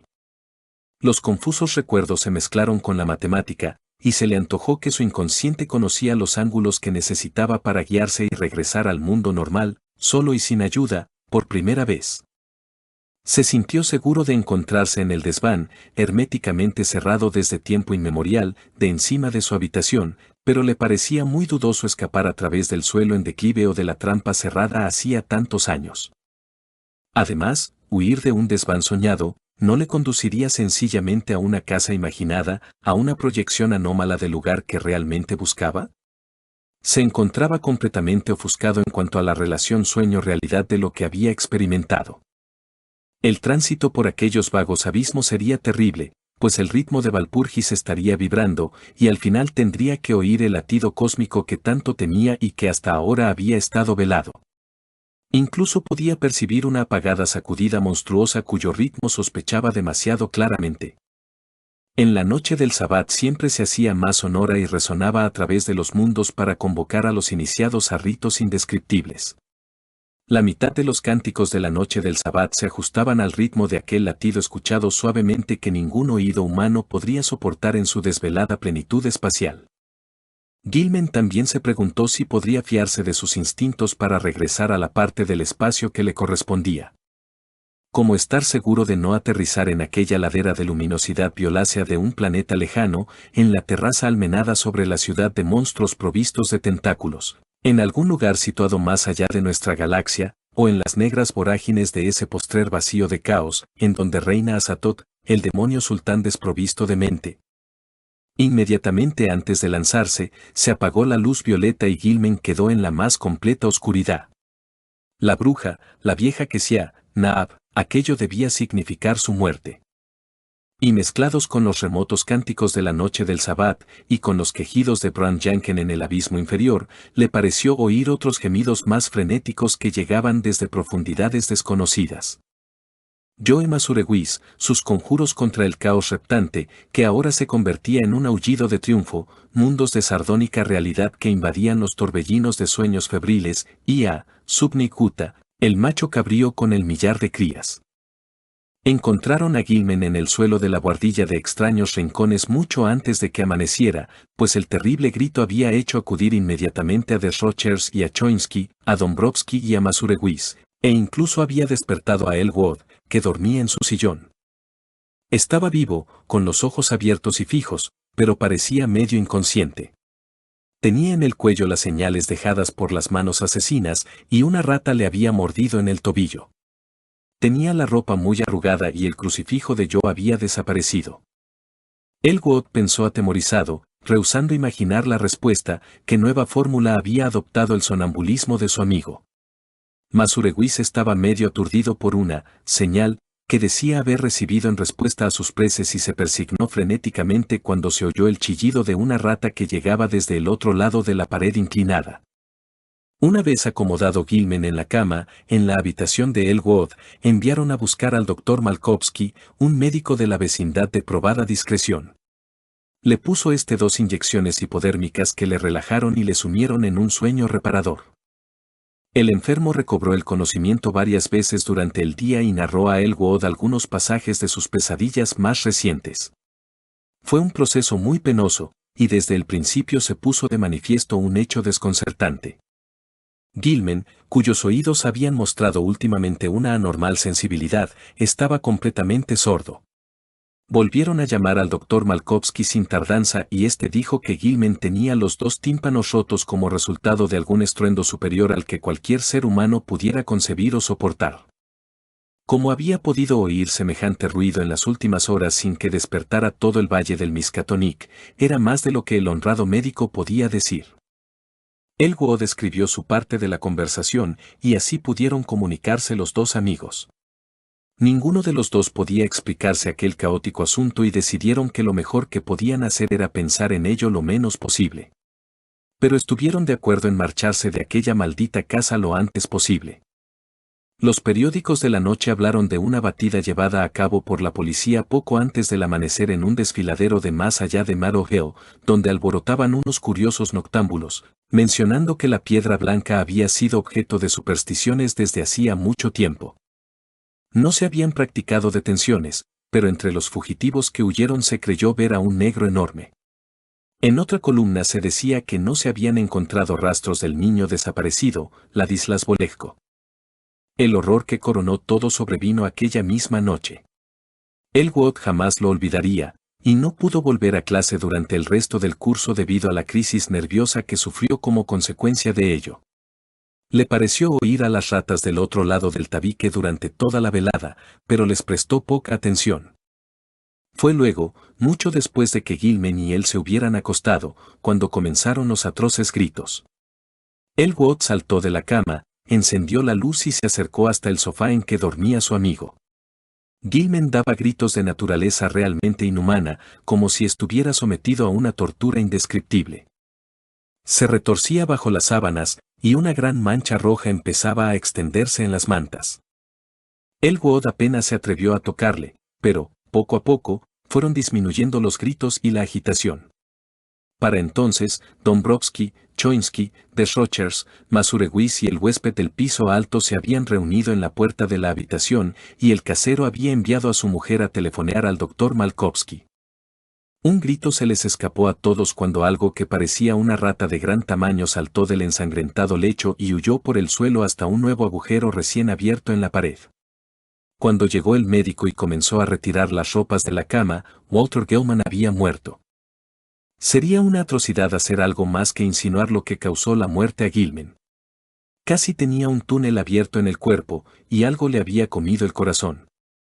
Dombrowski, desesperado porque el veneno que había esparcido contra las ratas no había surtido efecto, rescindió su contrato de alquiler y antes de que transcurriera una semana se había ido con todos sus antiguos huéspedes a una casa destartalada pero menos vieja, situada en Walnut Street.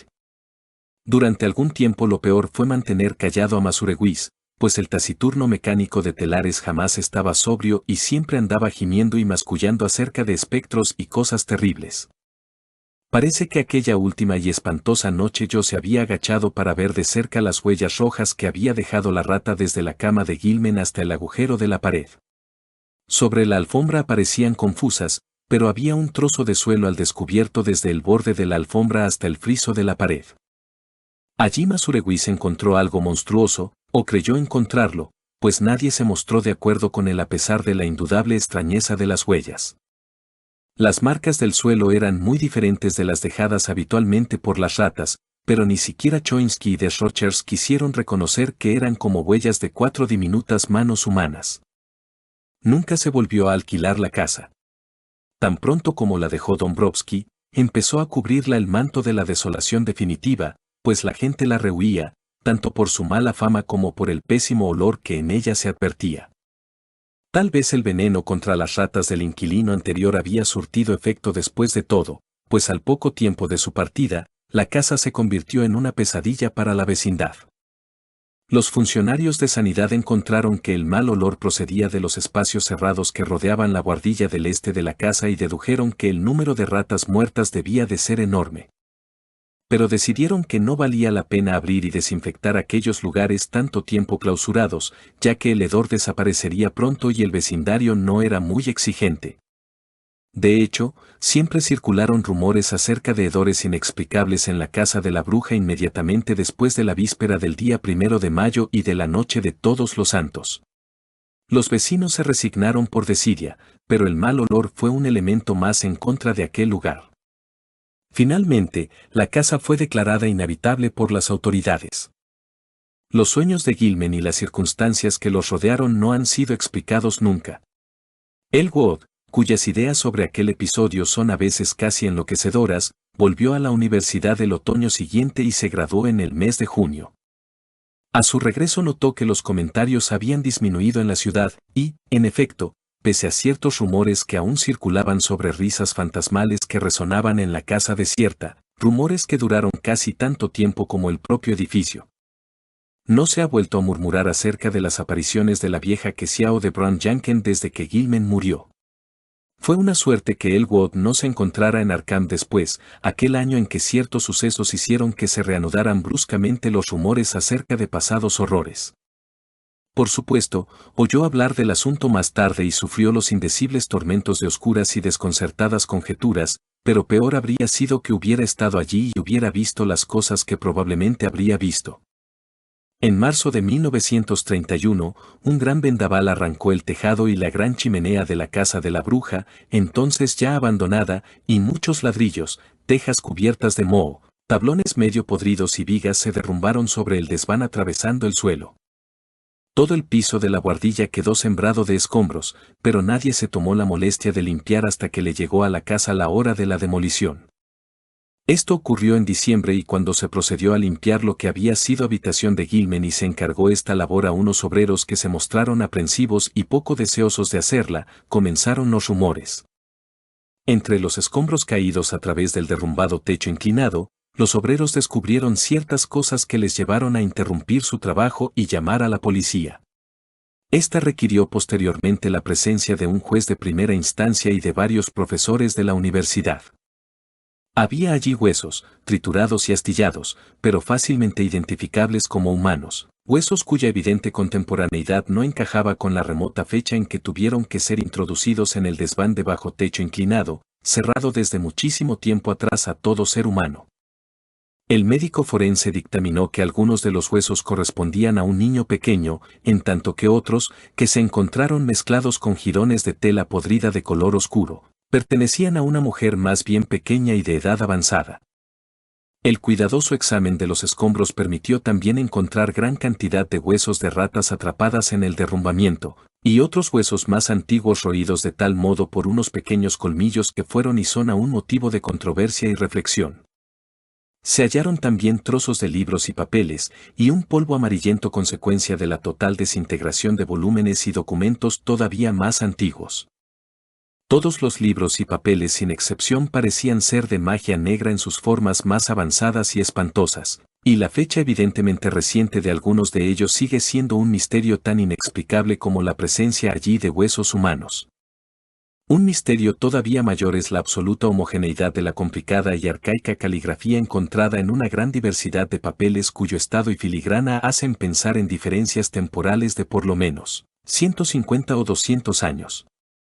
Para algunos, el mayor misterio de todos es la variedad de objetos, completamente inexplicables, encontrados entre los escombros en diverso estado de conservación y deterioro, cuya forma, materiales, manufactura y finalidad no ha sido posible explicar. Uno de los objetos que interesó profundamente a varios profesores de la Universidad Miskatonic es una reproducción muy estropeada y parecida a la extraña imagen que Gilman donó al Museo del Centro. Excepto que es de gran tamaño, está tallada en una rara piedra azul en lugar de ser de metal. Y tiene un pedestal de insólitos ángulos con jeroglíficos indescifrables. Los arqueólogos y los antropólogos todavía están tratando de explicar los raros dibujos grabados sobre un cuenco aplastado, de metal ligero, cuya parte interior mostraba cuando se encontró unas sospechosas manchas de color oscuro. Los extranjeros y las crédulas comadres muestran igual asombro acerca de un moderno crucifijo de níquel con la cadena rota hallado entre los escombros y que Joe Majorwex identificó temblando como el que le había regalado al pobre Gilman hacía muchos años. Creen algunos que las ratas arrastraron el crucifijo hasta el desván cerrado, en tanto que otros piensan que debió quedar tirado en algún rincón del cuarto que ocupó Gilman. Y aún hay otros, entre ellos el mismo yo, que sostienen teorías demasiado descabelladas y fantásticas para que pueda creerlas ninguna persona sensata. Cuando se derribó la pared inclinada de la habitación de Gilman, se vio que el espacio triangular cerrado que quedaba entre el tabique y el muro norte de la casa contenía una cantidad muy inferior de escombros, incluso teniendo en cuenta su tamaño, que la propia buhardilla. Pero fue encontrado allí un horrible depósito de materiales de mayor antigüedad y que dejó a los obreros paralizados de espanto.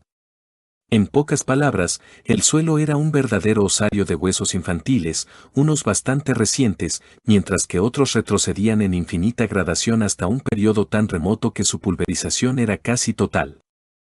Sobre esa profunda capa de huesos descansaba un gran cuchillo de evidente antigüedad, de forma grotesca y exótica, y muy ornado, sobre el cual se habían acumulado los escombros.